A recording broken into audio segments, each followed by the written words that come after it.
33 अबू नज़र हाशिम बिन कासिम ने हदीस बयान की। कहा, मैंने बहया के मौला अबू अकील याहिया बिन मतवक्कल ने हदीस बयान की।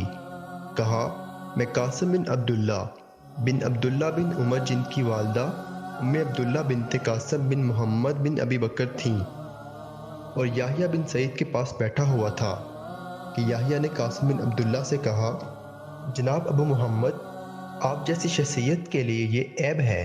बहुत बड़ी बात है कि आपसे इस दीन के किसी मामले के बारे में कुछ पूछा जाए और आपके पास इसके हवाले से इल्म ना हो, ना है कोई हल, ये अल्फाज कहे, ना इल्म हो ना निकलने की कोई राह।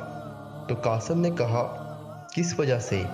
याहिया ने कहा, क्योंकि आप हदायत के दो इमामों अबू बकर और उमर रज़ी अल्लाह अन्हो के फर्जंद हैं।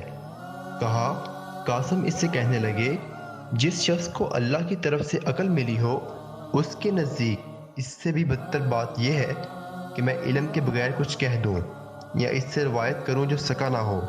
ये सुनकर याहिया खामोश हो गए और उन्हें कोई जवाब नहीं दिया। नाजरीन, अगर आपने हमारा चैनल सब्सक्राइब नहीं किया तो इसे सब्सक्राइब कीजिए और बेल के बटन पर क्लिक कीजिए ताकि आपको हमारी वीडियोस बर वक्त मिलती रहें।